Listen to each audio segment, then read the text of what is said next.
Salut à tous, j'espère que vous allez très bien. Bienvenue dans cette seconde vidéo où je vous parle un petit peu d'histoire de Coupe d'Afrique des Nations, de surprises qui ont eu lieu. Après un premier épisode sur le Zaïre qui avait battu la Zambie en finale en 1974, je vais vous parler justement du finaliste qui avait perdu à l'époque la Zambie et de sa victoire surprise et incroyable en 2012 à la CAN. C'est parti. Alors, la victoire de la Zambie à la CAN 2012, c'est bien plus qu'une simple victoire en finale de CAN. C'est la conclusion magnifique d'une des histoires les plus incroyables du football africain, je pense, et qui commence très très mal. Alors, j'ai déjà parlé de la CAN 74, bien sûr, et puis surtout, il y a un événement bien plus dramatique qui a lieu en 1993. À l'époque, la Zambie a une génération dorée qui a vraiment de grandes chances de participer à la Coupe du Monde, et justement, il y a un match qui doit être disputé au Sénégal pour les qualifications pour la Coupe du Monde. L'équipe, du coup, se déplace en avion, mais au lieu de prendre un avion classique, ils vont utiliser un avion militaire qui va devoir faire 3 arrêts pour rallier le Sénégal. Et le deuxième arrêt se situe au Gabon. Et lors du décollage, suite à ce deuxième arrêt, l'avion va se crasher, tout simplement.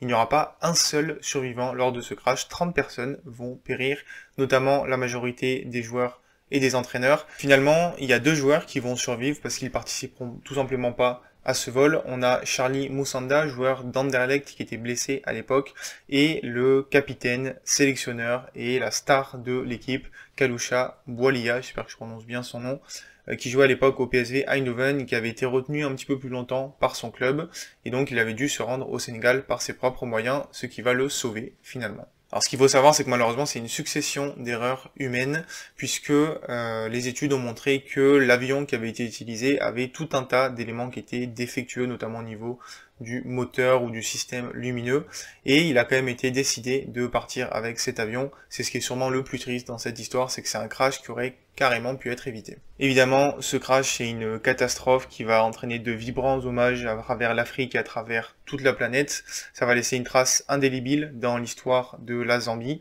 Et si on continue un petit peu du côté footballistique, il y a toute une équipe qui va être à reconstruire, et ils vont réussir à reconstruire cette équipe, notamment pour l'année 1994, où ils vont participer à la CAN, ils vont même atteindre la finale de la CAN, ce qui est un exploit monumental.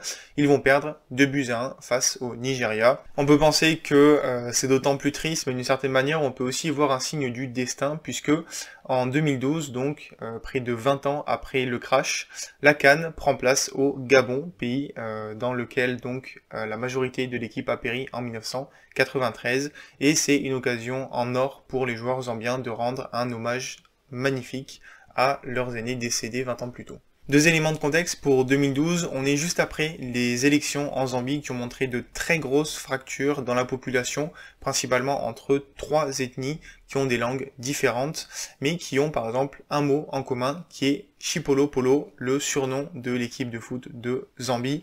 Vous me voyez venir, ce surnom va rassembler petit à petit tous les peuples durant la CAN. Et deuxième élément très important, c'est qu'à l'époque, le président de la fédération de football zambienne, c'est tout simplement Kalusha Boualia, et donc évidemment pour lui revenir sur les terres où la plupart de ses coéquipiers ont péri, c'est quelque chose de très spécial, et il va donc tout mettre en œuvre pour que la Zambie puisse s'imposer. Sur le terrain, la Zambie s'est qualifiée sans trop de problèmes pour la CAN, 4 victoires, 1 nul et 1 défaite dans son groupe de qualification, et donc une première place sans trop de soucis devant la Libye, qui va être un de ses adversaires dans le groupe A de la CAN 2012. Les 2 autres adversaires, ce seront le Sénégal et la Guinée équatoriale, un des pays organisateurs.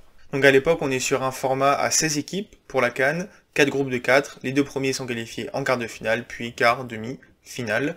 La Zambie va finir première de sa poule sans trop de difficultés.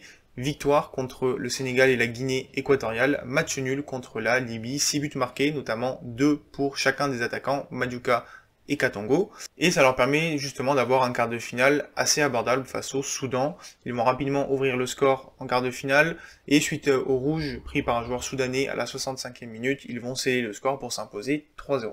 Donc jusqu'à présent, la compétition se passe plutôt bien pour la Zambie, pas trop de problèmes, mais justement le plus dur arrive avec cette demi-finale face au Ghana, donc qui est le finaliste de la dernière CAN, mais qui est également quart de finaliste de la Coupe du Monde 2012, on n'oubliera jamais ce scénario face à l'Uruguay et cette main de Suarez qui a sauvé l'Uruguay, mais bon ça ce sera pour une autre vidéo, pourquoi pas. Et donc la Zambie va s'imposer face au Ghana, 1-0, but de Maduka à la 79e, 5 minutes plus tard, Boateng côté Ghana est exclu, ça permet à la Zambie de gérer tout simplement la fin de son match et de se qualifier pour la finale, où ils vont tomber sur un autre très gros morceau, un des favoris de la CAN, la Côte d'Ivoire. En finale, le rapport de force est quand même largement à l'avantage des éléphants. On parle quand même de l'équipe de Kalou, Gervinho, Drogba bien sûr, Yaya Touré, Kolo Touré.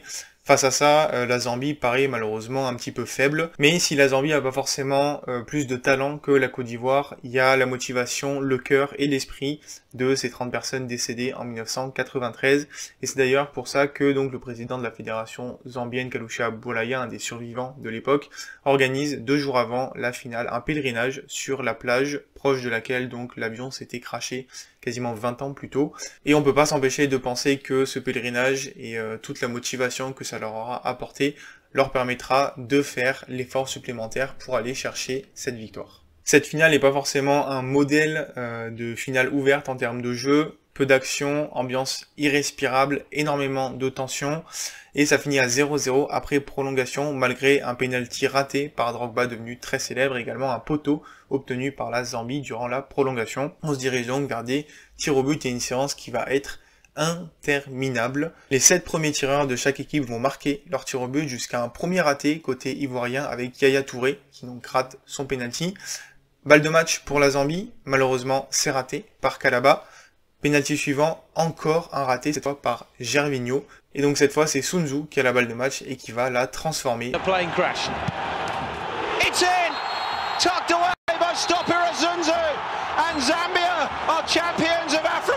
Pour apporter la première CAN de l'histoire de la Zambie, près de 40 ans après sa première finale et surtout près de 20 ans après ce crash horrible au large des côtes du Gabon. Une histoire qui commence très mal mais qui finit magnifiquement pour la Zambie. Alors évidemment, la victoire en CAN 2012 va pas ramener la vie de ces 30 personnes qui ont été perdues en 1993, mais ça permet d'une certaine manière à la Zambie de faire son deuil face à ces pertes. Également au niveau social, ça va rapprocher ces 3 ethnies qui étaient séparées avant la compétition, comme quoi le football peut parfois jouer un rôle social très important et fédérer les gens autour d'un sport tout simplement. Allez, 2 petites anecdotes pour finir côté terrain.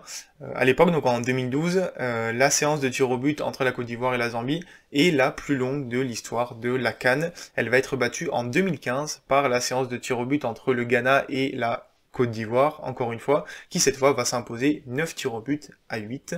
Et dernière anecdote sur la Zambie, qui ne pourra pas malheureusement surfer sur cette victoire lors de la CAN 2012. Ils ne participeront pas à la Coupe du Monde en suivant, et même lors de la CAN suivante, ils ne passeront pas la phase de poule en faisant notamment 3 matchs nuls.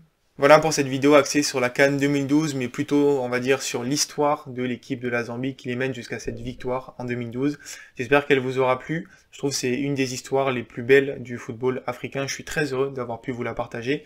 Si ça vous a plu, n'hésitez pas à me le dire en commentaire, à liker la vidéo, la partager. Pourquoi pas vous abonner à la chaîne. Et avant de vous laisser, je vous laisse forcément avec une question. Est-ce que, pour vous, cette finale de la CAN 2012 est le plus beau match de l'histoire du foot africain ? Dites-moi ce que vous en pensez en commentaire et je vous dis à très bientôt pour parler foot. Ciao ciao tout le monde.